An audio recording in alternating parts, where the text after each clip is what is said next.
is committed to our community. From gavel-to-gavel coverage of town and school board meetings to updates on town services and projects, we aim to keep you connected. Good morning, I'm Kyle Fox, Public Works Director for the town of Merrimack. Hi, I'm Diane Trippett. I'm the town clerk tax collector for the town of Merrimack. I'm Captain Matt Tarleton with the Merrimack, New Hampshire Police Department. And keep the public informed of every motion. All those in favor signify by saying aye. Aye. And many moments, so you can be confident that we're here for you. Thanks for watching. Stay connected. Follow Merrimack 5 TV seconds. on Facebook. Ready when you are, Chuck. Thanks a bunch.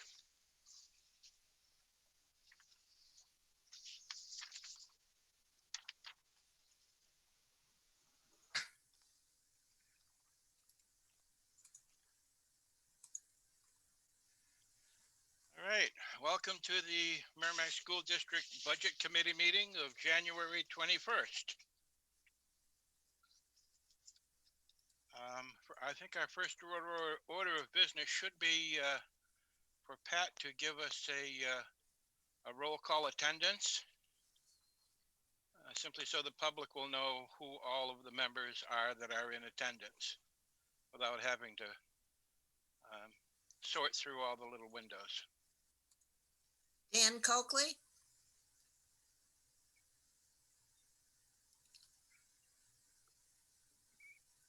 Not everybody is has their speaker up. Many of you seem to be muted. Present. Lee French, Present. Jordan Guagliumi, I am here. David Ilg, Present. Carol Lang, Here. Chuck Moore, Present. Mackenzie Murphy, Here. Lori Peters, Here. Gillian Savage, Here. Naomi Schoenfeld, Present. Brian Stisser, Present. Ellen Wilson, Present. and the school board liaison tonight is, Andy Schneider, and I'm here. thank you. That's 100% attendance, Chuck. That's terrific. Our next order of business usually is the Pledge of Allegiance, but without objection, I would like to dispense with the reading of the pledge. Seeing no objection, we'll move on to the explanation of the meeting procedure.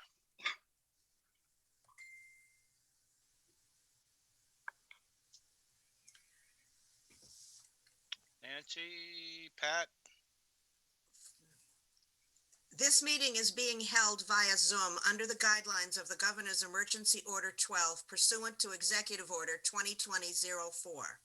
And the Library Technology Services Department Head, Nancy Rose, will be moderating the meeting for us. You all should have yourself unmuted. And if you have a question, Chuck's looking for everybody to wave their hands. Unless you want to be complicated and go find the hand that you can raise a hand little device that they have. Other than that, you're up, Chuck. great. Could we've all been sent minutes of our previous meeting. Would somebody like to make a motion to accept the minutes? Yeah, I will. Second? Second. All those in favor?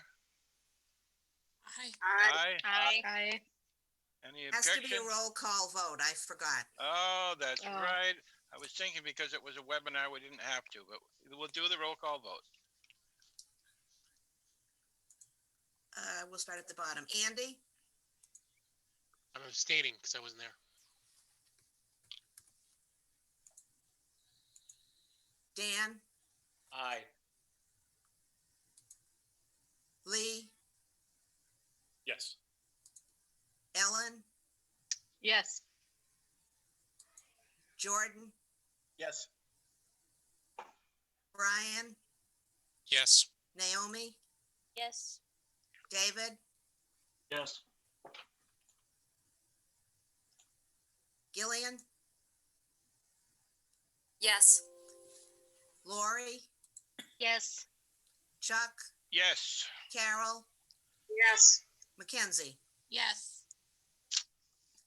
That's unanimous with one abstention, so that would be 12-0-1. Great.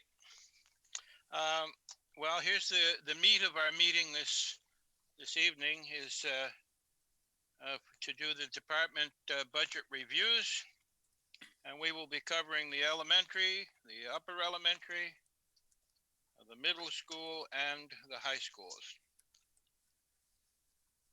And so we'll probably begin as we usually do at the elementary level.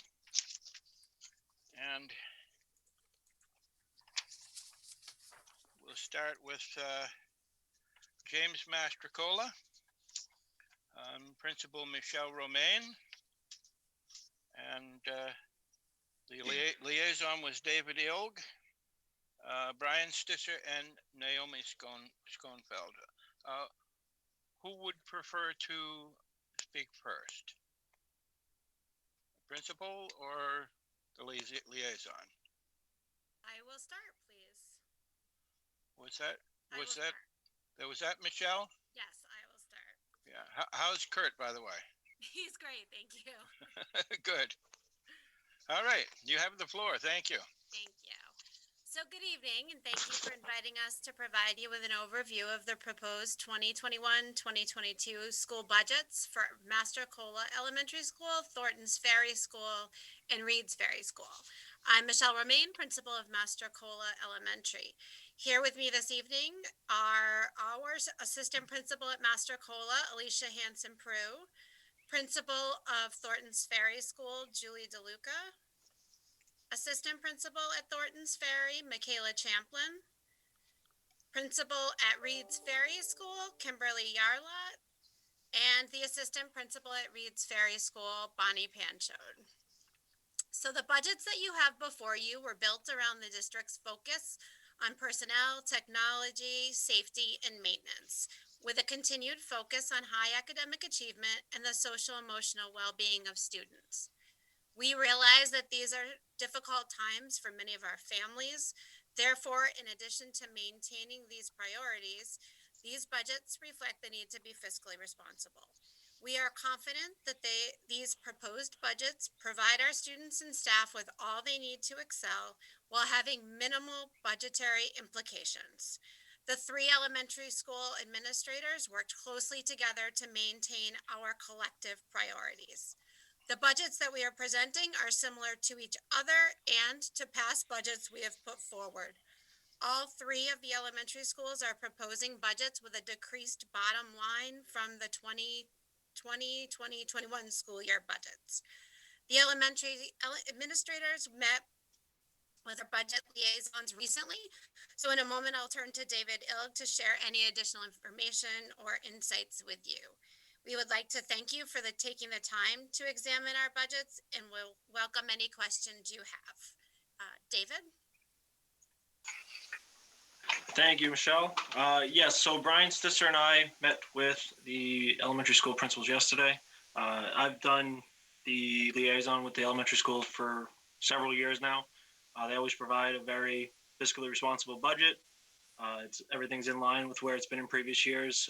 The only standout item this year is a xylophone for Reed's Ferry. So it's the same budget as last year. So it looks good. It was good. It looked good last year. It looks good this year. So Brian, did you have anything you want to add? The one thing I would like to highlight, we discussed that the enrollment for the elementary schools is expected to tick up next year. And the elementary school budgets are level funded across the board. So given that projected increase, because they were prepared based on current enrollment, not projected enrollment, given the projected enrollment increasing slightly, this actually represents a slight decrease in the elementary school budgets, which the principals are confident they still have the resources they need in order to be able to administer the schools effectively. but it is actually representing a slight decrease in the effective budget per student, again, in terms of fiscal responsibility, given the times that we are in right now.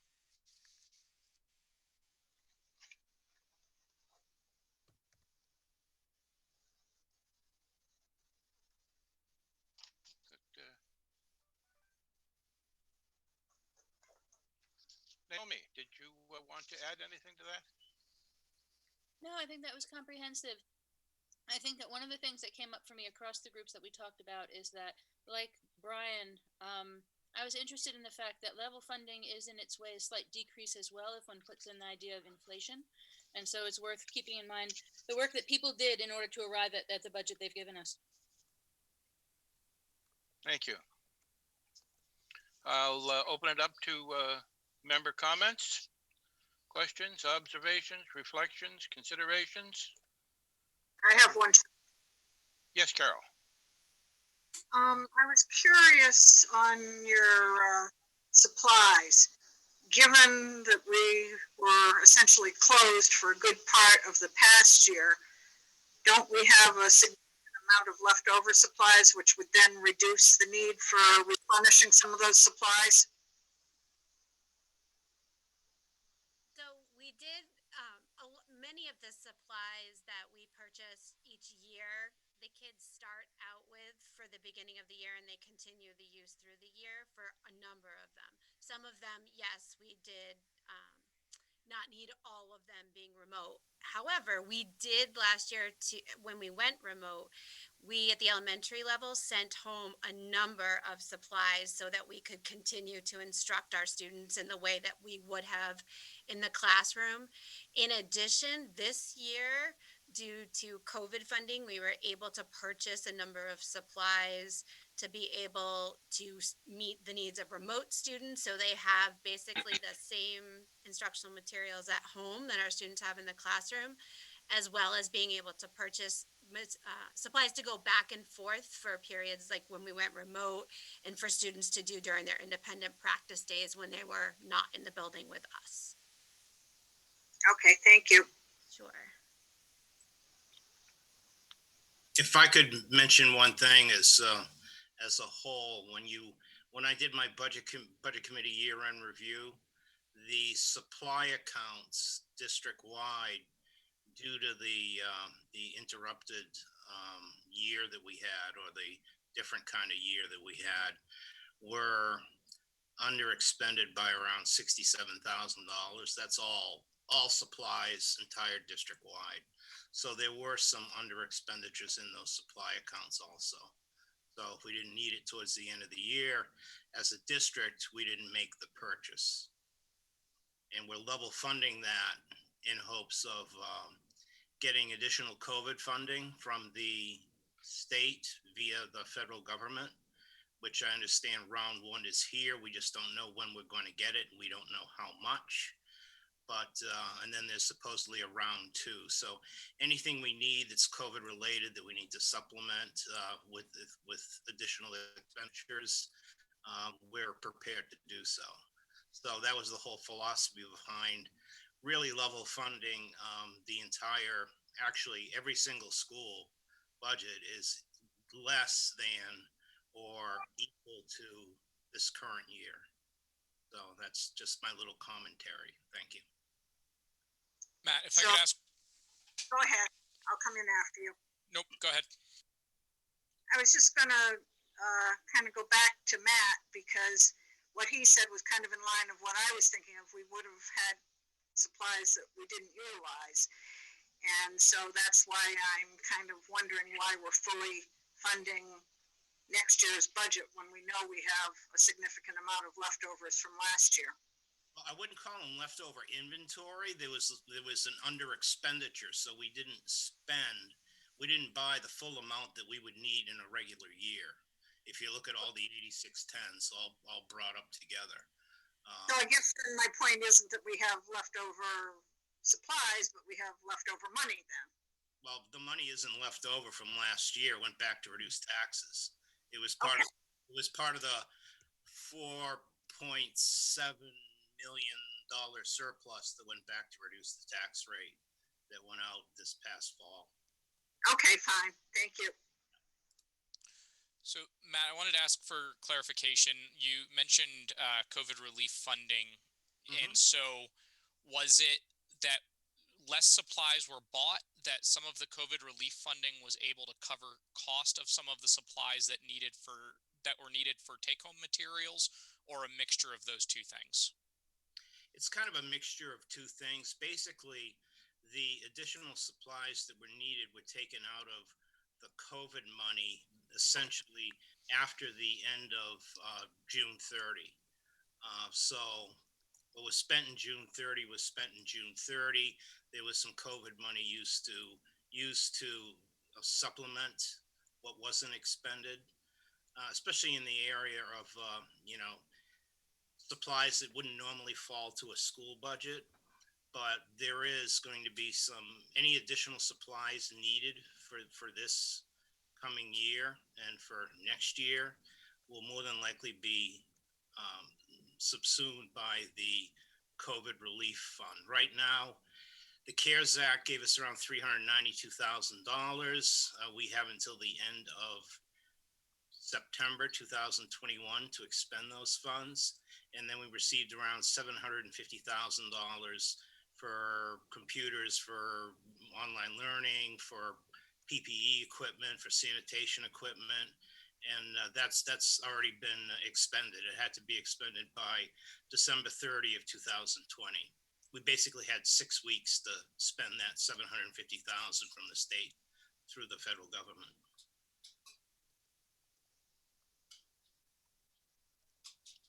That answer your question, or you still have a follow-up on that? Nope, that answered the question. Thank you. Okay, thank you.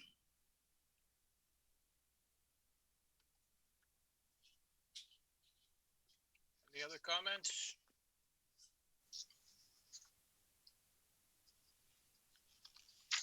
It strikes me personally that we all understand how difficult it has been this year to deal with our activity and to forecast the future.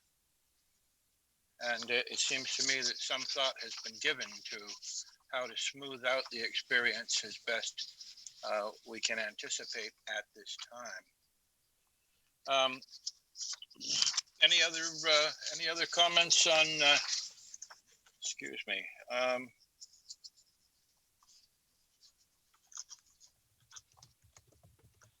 On James Mastrocola.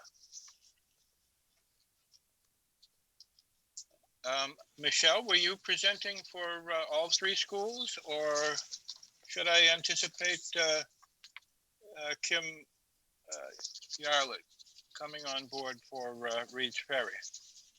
Nope, I presented for all three of us together.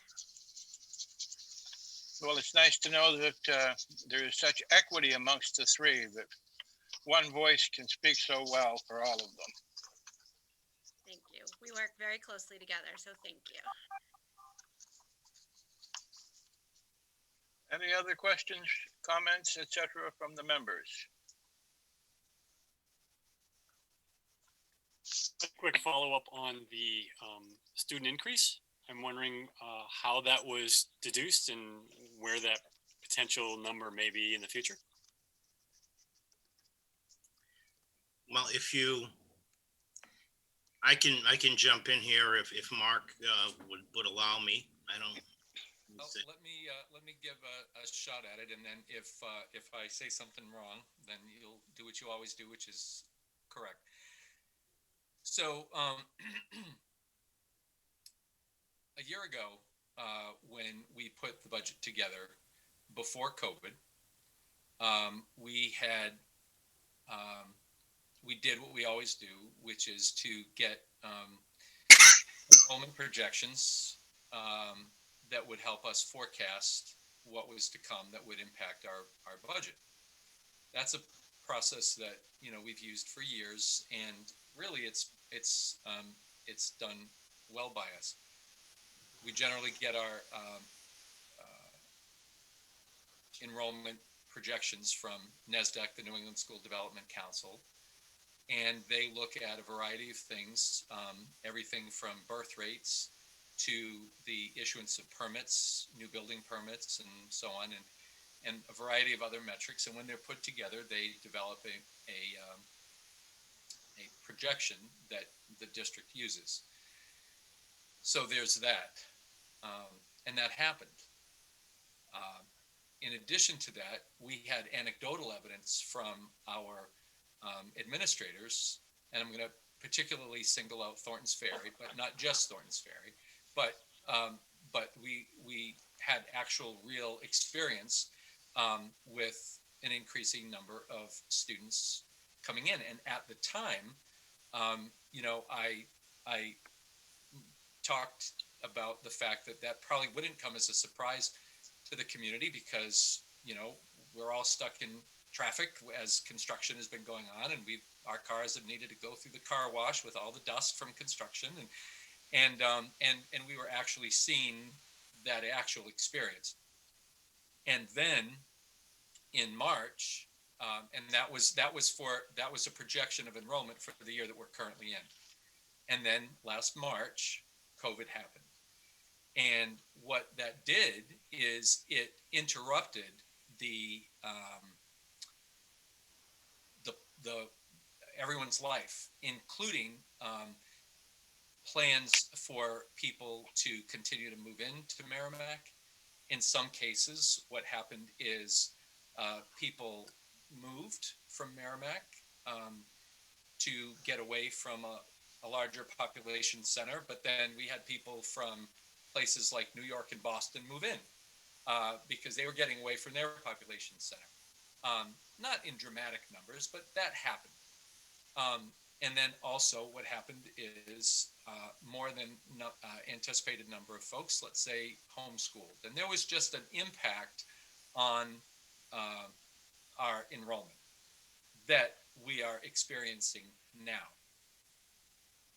So then the question was, as we're projecting for next year, which is the budget that you're all reviewing, the question was, given all the uncertainties about the impact of COVID on people's lives and their decisions, how can we reasonably project enrollment with so many unknowns?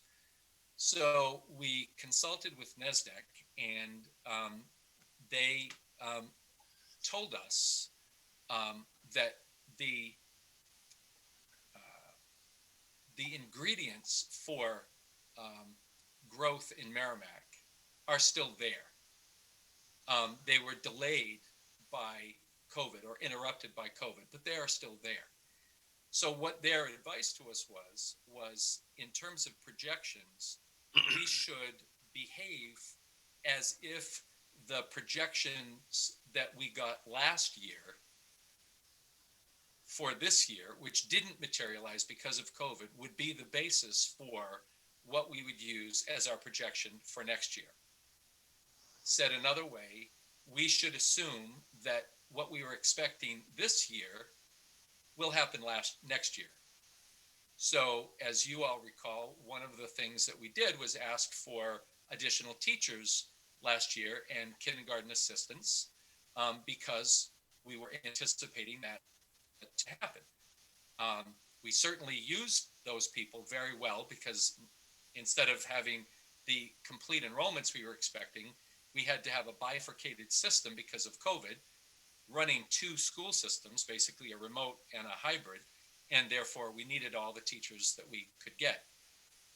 But relative to enrollment, if COVID mercifully leaves us behind and we're able to return to normal schooling next year, we've been advised that the enrollments we were expecting this year will be our reality next year. And a year from now, we would anticipate the continued growth projection that they projected for us last year. In other words, the ingredients for growth still are there. So we're, in a sense, in terms of the projections, we're about a year behind because of COVID. And so the reason we didn't include any request for personnel, we would have had we felt we needed it, is because we got what we asked for last year and think that we can, continue to use those people not to support a bifurcated system, but instead to just support the enrollments that we were anticipating. So I'm sorry for the long-winded answer, but I just wanted to kind of give the fullness of the phenomena that we are experiencing. So Matt, how many things did I say wrong that you know? Oh, no, you said it all. You said it all right. But let me just 2 seconds and I'll give you the mathematical input. We use a spreadsheet and a formula that was first initiated by O'Neill probably like 30 something years ago, where it takes three years of actual enrollments and does grade projections and puts a factor in there. So the 3 years ago, third grade going into the fourth grade going into fifth grade going into sixth. What was the increase across that? Average it out, create a factor, and then do the enrollment projections. But because the October 1st, 2020 enrollments were so skewed due to COVID, it was kind of a data set that really wasn't valid for doing projections. So we did, as what Mark said, we consulted with NESDEC and kind of modified that approach to give us what we think we're really going to get in a non-COVID year. And plus the increase that everybody can see happening with the construction going on, the multifamily units. I mean, it was a booming year for this past year. So we expect those to go up slightly, and we expect them to go up slightly every single year for the next 4 or 5 years, an extra 50, 60 kids here and there. So we're not on a downward trend for sure, with this year being an aberration, obviously. Is that, I do have a question and a follow-up along those lines. What is the percentage of students who chose charter or private school over the number of students who chose homeschool? Because I remember, Mark, you said at the school board meeting you had heard from a number of those homeschool families that anticipated returning to the school district post-COVID. But what are those percentages roughly? So unfortunately, I don't have those at my disposal right now, but I certainly can get them, and I can either share them with you by email, or more appropriately, probably because it's a question asked publicly, I can provide it to you at our next meeting, if that would be okay. I just don't want to. I haven't committed those to memory, and I just don't want to give a number that might not be accurate. So would it be allowable to just get back to you at our next meeting? I would appreciate that, and I will save my follow-up question for when you have the information. Hey, Mark, if you're okay if I interject really quick. So if folks look at their budget books and the budget summary section, the very first, there is a slide. It's one of the first pages right after the budget summary.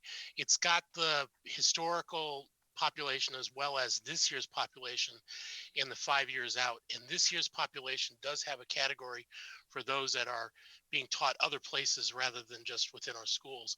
And then you can see the numbers start to slide back in and start to build again for subsequent years. So if you're looking for some of the data, you can look at it in the budget book that you got in front of you. Yeah, but I'm looking for the difference between those other schooling options. Well, if Mark can get all of those to you, that'd be great.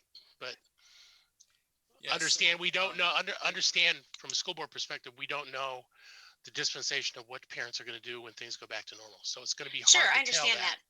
I totally agree. And I think there's some people who may be unhappy with their temporary schooling option, but I think there's a lot of people whose kids are happy. They're in a new community, they're in a new school, and they're not really planning to return. And I think that has an impact on these but you won't. But I contend as a school board member, you won't know that until you see the population next year.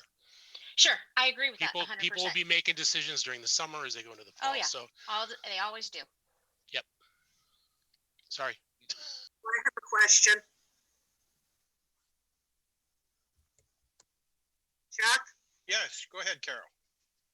Okay, I'm not sure if I'm addressing this to Matt or to Dr. McLaughlin, but whoever wants to answer it. I'm a little confused because I thought I heard two different answers. On one hand, that the number of students this year was reduced, and then we're projecting that increase into next year. But then I'm pondering, if that's the case, wouldn't we actually next year see a 2-year increase, because we'd have the increase that we had projected for this year that didn't materialize because of COVID, and then also the increase that normally would have been projected for next year. So I think I'm misunderstanding something somewhere. Yeah, that was not what was, no, it's confusing. It's confusing. But no, that's not what we've been advised. In other words, we haven't been advised that our enrollment will be what we were expecting this year plus what we were expecting the following year. That is not what we've been advised. What we've been advised is that because of the delays that people have people have been impacted by COVID, and that has resulted in a series.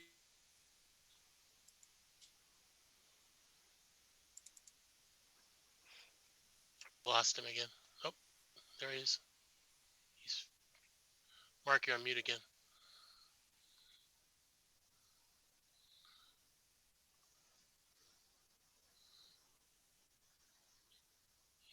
You're in double secret mute. Well, while you're trying to get him back, maybe Matt can just answer it. He needs to unmute. It doesn't appear that I'm muted. There. I can hear him now. I can hear you now. Yeah. Okay, my apologies. You all just went away. I don't know. Anyway, Carol, the bottom line is that is not the phenomenon that we've been told to expect. So the impacts of COVID on people has caused a delay in the enrollment climb. So what we've been told is we're going to get back to what we were expecting this year, and then the following year we'll get back to that, and so on. As Matt pointed out, there's a metric to all that.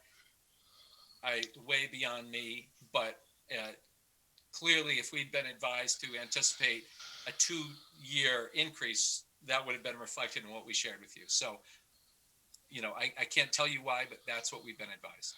Okay, I mean, I guess I'm going to have to rely on their expertise. To me, it seems counterintuitive, but I'm assuming they know something I don't know. Well, for this year, for this year's actuals, we had a dip in enrollment, obviously. Right. People chose either homeschools or charter schools or private schools or whatever they chose. So,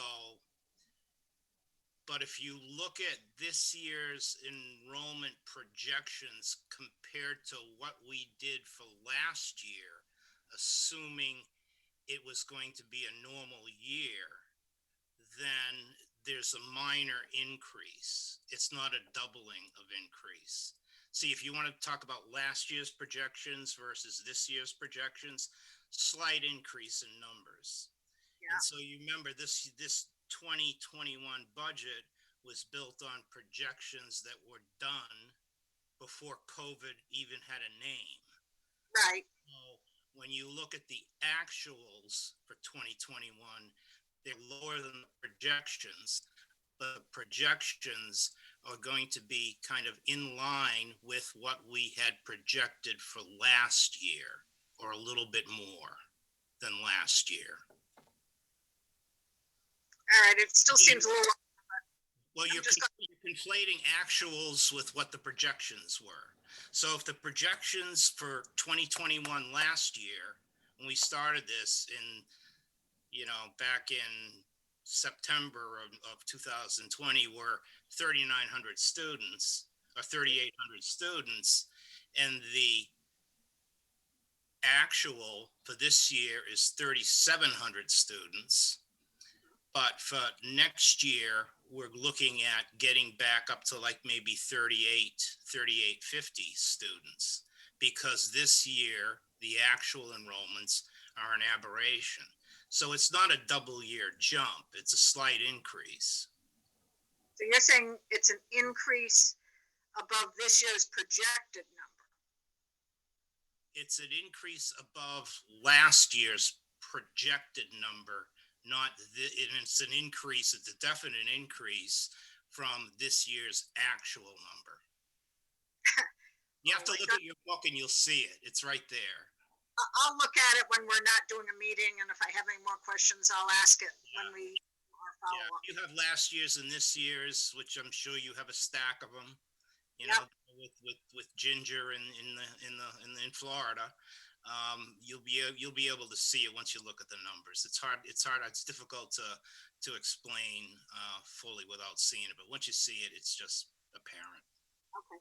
By the way, it's just an aside, but there is no more Ginger. Oh no! Yes. I'm very sorry to hear that, Carol. I wasn't aware. Yeah, that's okay. I wouldn't have expected you to be. Oh. She reached 20 years old, so she had a good life. That is true. Sorry about that. That's okay. But at least you know Ginger will always be remembered in the annals of this meeting. I think we actually last year said she was our designated mascot. Yes, that's right. She'll be in the minutes too, forever. Are there any other comments, questions, etc.? I have one if Chuck, Naomi here. Yeah, sure, Naomi. So I want to follow up a little on what Lori said or asked. I absolutely would love to see that information too. I have another question about the numbers, though. The projections have been done for this is a group that's been doing this for a very long time. Mark, I think you said the length of time they've been doing it, but I forget what you said on that one. I would say, and Matt knows because his history in Merrimack is double mine. But Marge Jeffrey, I believe, used NESDEC for every one of her years as superintendent, and I think that Jim O'Neill before her did. So we're going back 20 or maybe 30 years of using NESDEC's projections, which really have been, I think, pretty uncanny. And that's my overall. So that's what I would tell you. It's been a long time. And that was essentially the gist of what my question is. How accurate have they been? Because they have a very complex metric, and this is not the only unusual year in 30 years. It's unusual in its own way. COVID is its own animal. But have you, as a district, have we found their projections, including things like students who go back and forth to charter and private, depending on other variables, have they tended to be reliable with the ups and downs? I know because I've been doing the enrollment projections probably for 18 years. What you have is on the spreadsheet. After Jim left and Marge did it for a year, and then Marge says, you know Excel a lot better than I do. Why don't you play with this? And so I did. And I can tell you what our project, it all kind of hinges what you project for like kindergarten. For kindergarten is in first grade, it's kind of your wild card. So we really rely on NESDEC for those numbers. And using those numbers and using a combination of what's in NESDEC versus our formula, I think over the history of the years, I don't think we've been off more than up or down 20 kids over 4,000 or 5,000. When it was up around $4,900 students back in 2003, 2004. We were around that point. But we never missed the projections by up or down by more than 20, which is, in and of itself is something quite amazing. So that's the value of NESDEC. That's the value of our knowledge of what happens in the community. That's the value of, talking to the principals and seeing what trends they see, because we take a combination of everything. And even talking to Tim Thompson over at the Community Development Office, finding out, what he has for building permits and what he sees in the pipeline. So it's a combination of all of that, but we have never missed it by much at all. Less than 1% off. Thank you.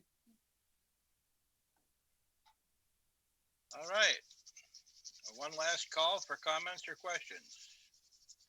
Seeing none, we are going to move to the Mastrocola Upper Elementary School. Marcia McGill, and our liaison, Jordan Guigliami. Guigliumi? Chuck, Gualyumi. Gualyumi. I'm never going to get that right, Jordan. It's okay. So, what would you choose to do? Marcia, I'll leave it up to you. Why don't I get started and then you can step in afterwards. Okay. You have some comments you'd like to make.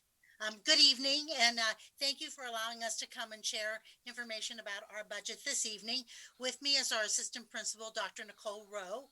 So Nikki is there. We call her Nikki. So I'd like to start by just saying that the upper elementary school budget for the 2021-2022 school year, again, like the elementary schools, reflects the district priorities established by the school board in the areas of technology, safety, maintenance, as well as we always look at, that high academic achievement and social and emotional wellness. The budget reflects level funding to the prior year, but you'll see that line items have changed or have been adjusted to reflect the resources that we feel we need for the 2021-2022 school year. Jordan, if you have some information you'd like to share.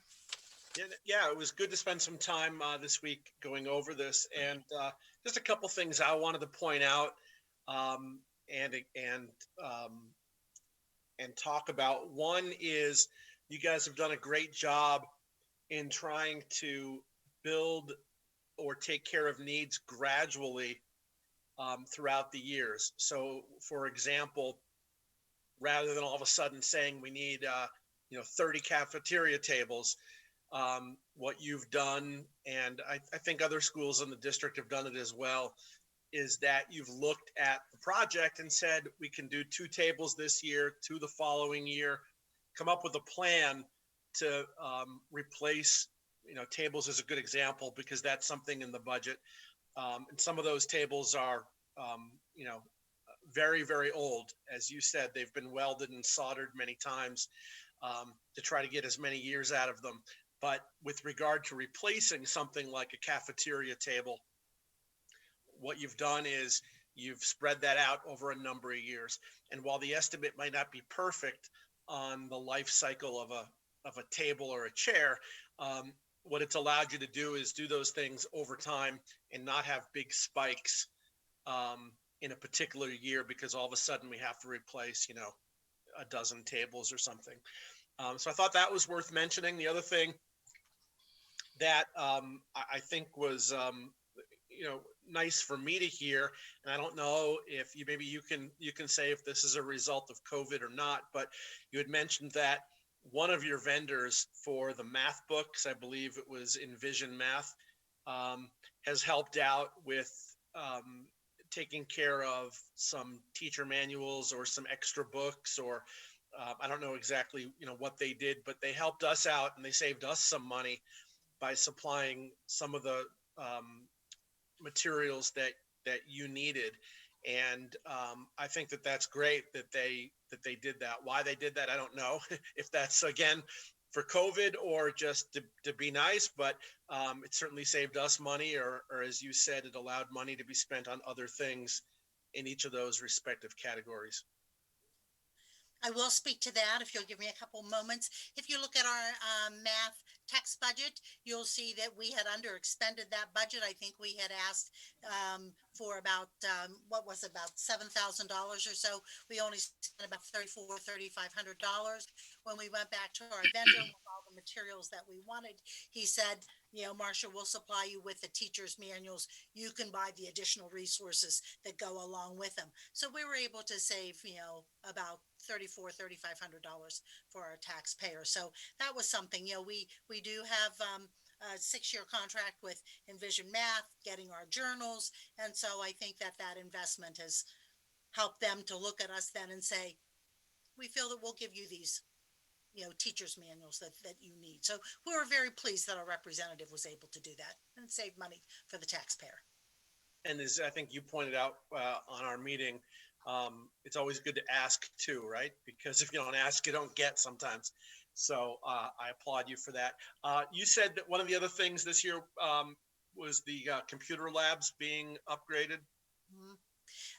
For this current year, we have 2 computer labs at the upper elementary school, and we have tables, and like we had talked about, those long rectangular tables kind of have a bit of a bow in them. So we're in that process of going through replacing them. So this current year that we're in right now, we have been able to replace 1 lab, and then you'll see in the budget, it'll go in for this next year, probably the year after, to try to replace the 2nd lab with new computer tables. They're designed for computers. They have a special crossbar that helps to support. They have trays, to hold the wiring in the back. So they just fit the room better. I think they're sturdier for the computers and then sturdier for students. Other than that, I think it was, like you said, pretty level funded for the most part, with no other big needs in the budget. Right, Jordan, any of the rest of your team like to chip in and reflect on the Upper Mastrocola School? Ellen or Dan, either of you have anything? No, she was very thorough the other day. And you guys just did a good job. Any other questions from other members? I have one, Chuck. Yes, Carol. I don't know if I'm addressing this to Marcia or to Matt. Overall, I think I've always agreed with the strategy that's been used. For instance, using cafeteria tables as an example of buying a couple here and a couple there so we don't get hit with a huge increase. But it's kind of a double-edged sword, and I'm kind of looking for some input from administration as to whether there would be a counteracting benefit if we purchased in bulk, whether we'd get enough of a discount that it would make up for not spreading it over several years. In actuality, if you were to buy 20 cafeteria tables as opposed to a couple of years, you may get some benefits from that, but all cafeteria tables aren't set to expire all at the same time. So you'd be replacing units that still have useful life in them. And so that's why the couple at a time scenario method that we've been using for years has worked well. So. Okay.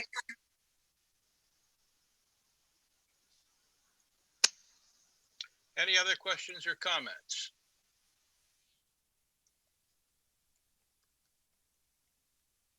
Well, thank you very much, Marcia and Jordan. Thank you.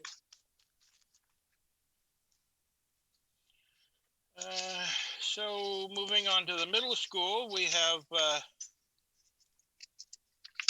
Gillian as our primary liaison and Adam Caraga. Hi, thank you.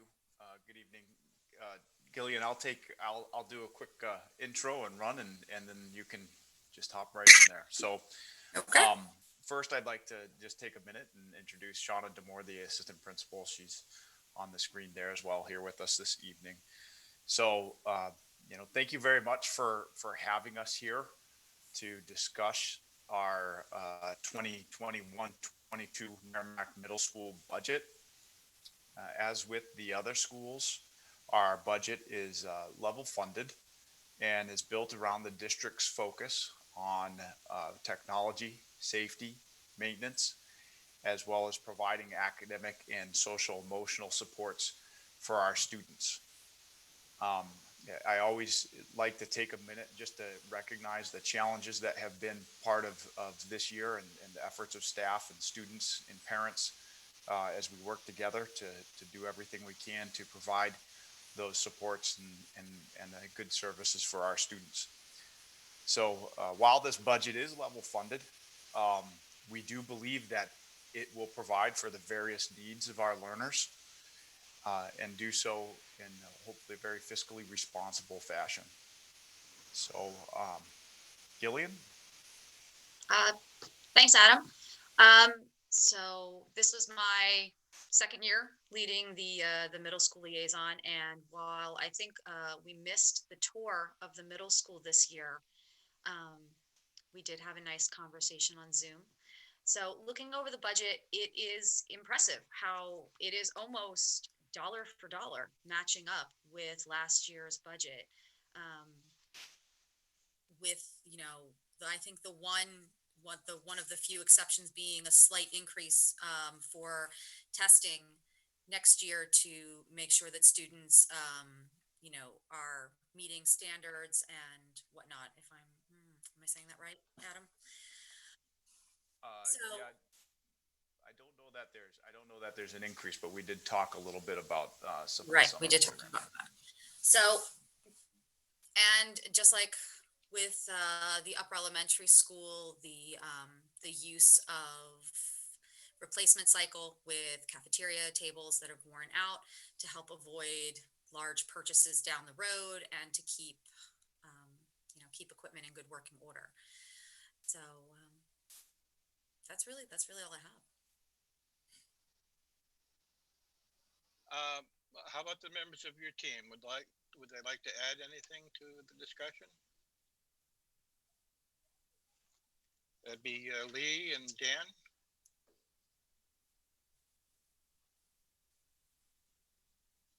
I asked my questions of both Adam and Shauna, and they answered them completely, and I'm satisfied with their answers. So I'm in compliance. Thank you, Dan. We'll open to questions, comments from board members. Excuse me, committee members.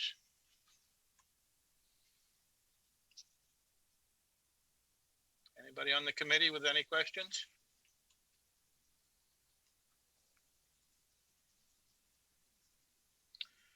Well, I have one. I realize it's not necessarily your purview, Adam, but I was wondering what you could tell us about that wet field situation that you have at the middle school. Well, we're still actually interesting. I think that came up over the summertime, and Matt, if you want to jump in at any point, please. They did a procedure, I guess I would call it, up on the field where they worked on the swell up there that helps with the drainage. I think it's a little early on to really be able to tell the impact that it has had, because the spring tends to be the wettest time of year up on that upper field. And, you know, so I think it is yet to be seen. But I know the school board inquired of that at our budget meeting, and we're going to monitor that and report out, I imagine, at some point later this year related to that.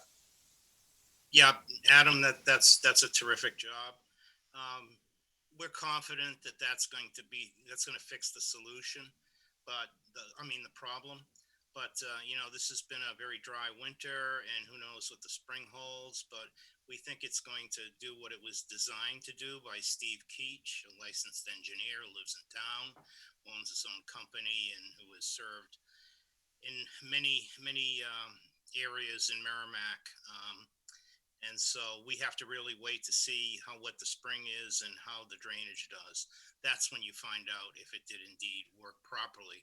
If not, then we'll get back with Steve and we'll design a stage 2 to that. But diverting the water, basically, because it leaches from the hillside, and diverting it with a new swale and piping and drainage along that area does a lot to stop it from leaching onto the field from the hillside. In fact, Adam, I'm sure you've seen it. You know, you can see little rivulets coming from under the riprap. Yeah. That's hill that just cascade down in the field. If you have nothing to catch it and have it flow away, then you have an issue. So, all right, thank you very much, Matt, for the update. Yep. Any other questions? I have one comment. Adam, that mirror behind you is a good reflection on you.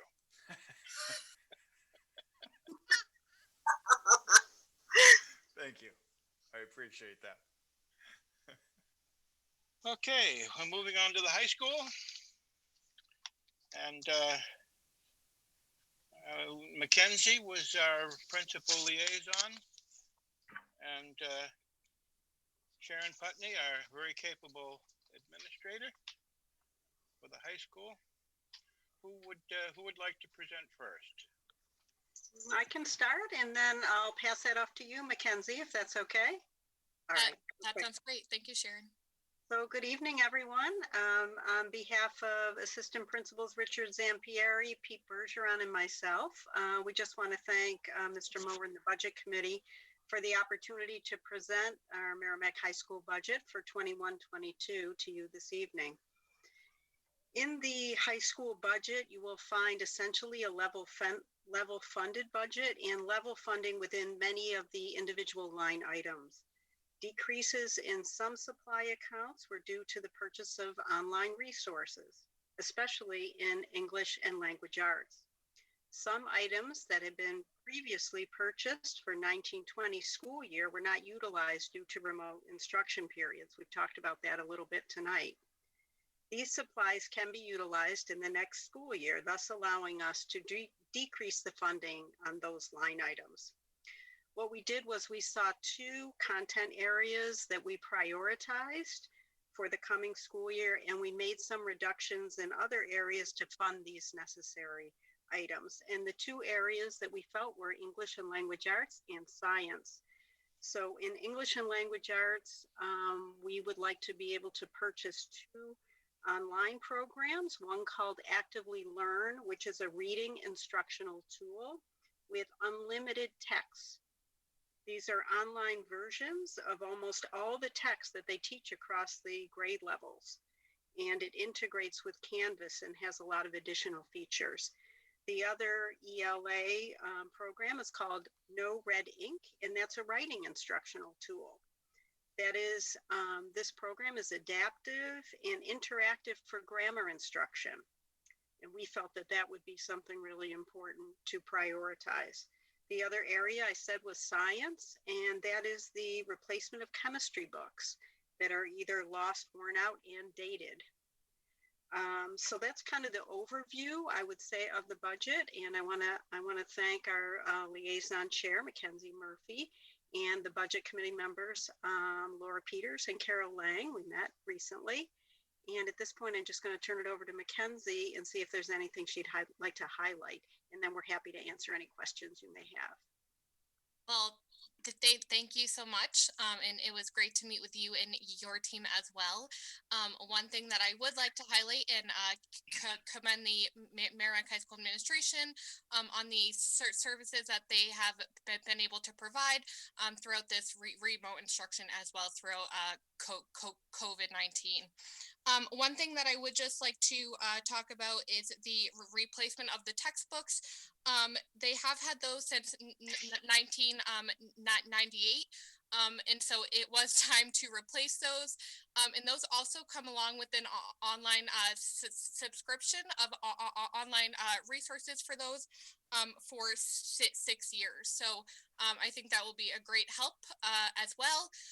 And then along with the Actively Learn platform, that tool does integrate with the Canvas platform as well. As someone who works in a higher education institution, we use that platform, and that's a really great tool for students. So I'm really excited to see that will work out with that as well. So again, thank you so much. And I'm going to hand things off to Carol, as I believe she would like to speak as well. Okay. Yeah, we had a very informative meeting. I was impressed with what they did with the English, because I think they're probably getting a more interactive, user-friendly service with the online, and it's also produced significant savings for us. So I think it's a win-win all the way around. I'm a little concerned, and this may be more of a question for Matt. There were apparently a fairly sizable amount of chemistry textbooks that were lost. And do we have any policy when a student loses a textbook? does the family end up having to pay to replace that, or does that just fall to the taxpayers?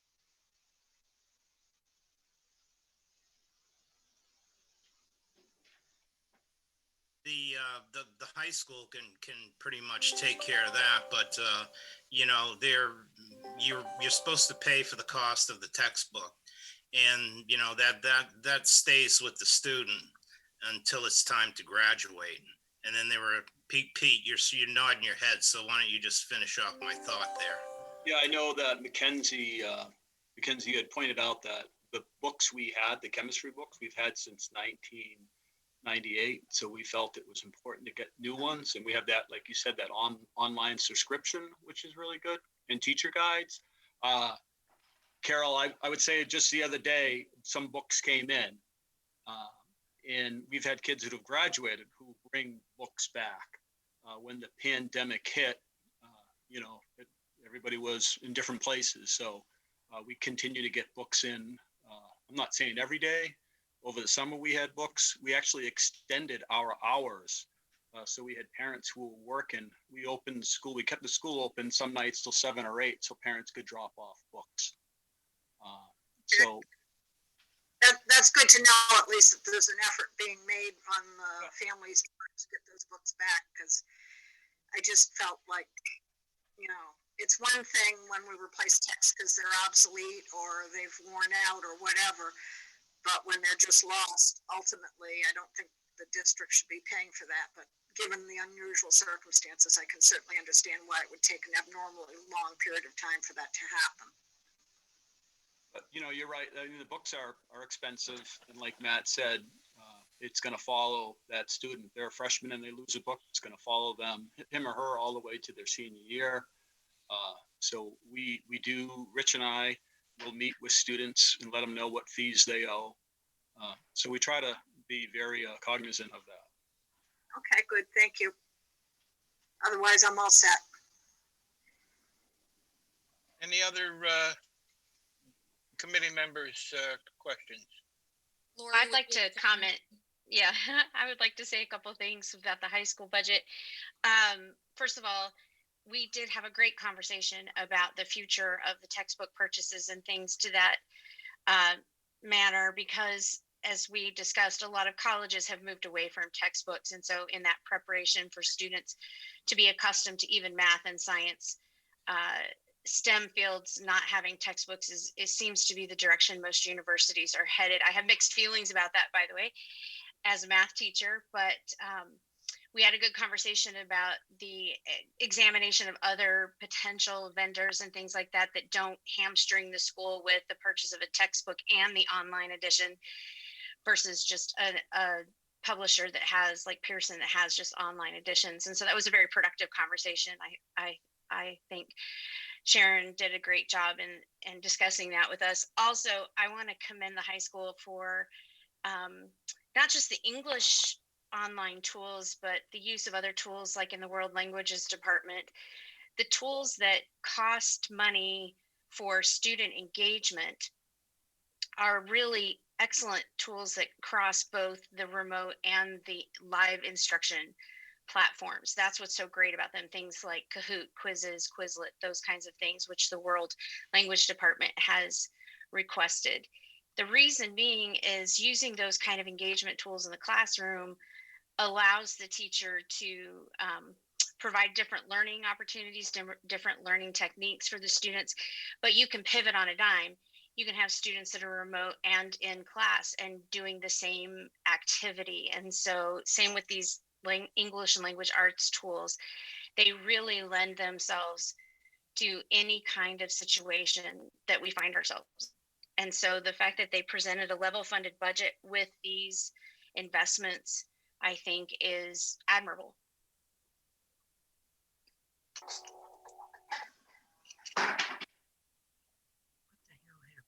Mr. Z. Yes, sir. You have some comment you would like to make? I'd be certainly happy to try to answer any questions. Well, you just came up on the screen, so. Oh, no. Well, I'm pleased to report that Merrimack's doing just fine. And outside of Merrimack, 7 out of every 3 students don't understand fractions.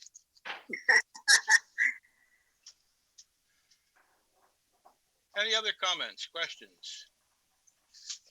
Well, I want to thank Sharon and Peter and Mr. Zampier for coming this evening and participating in the budget discussion.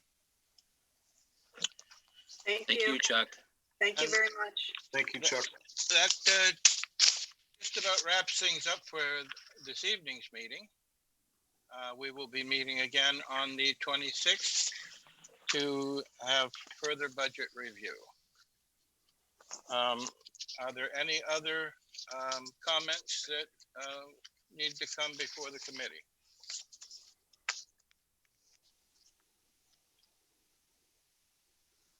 Seeing none? Mark McLaughlin would like to talk, Chuck.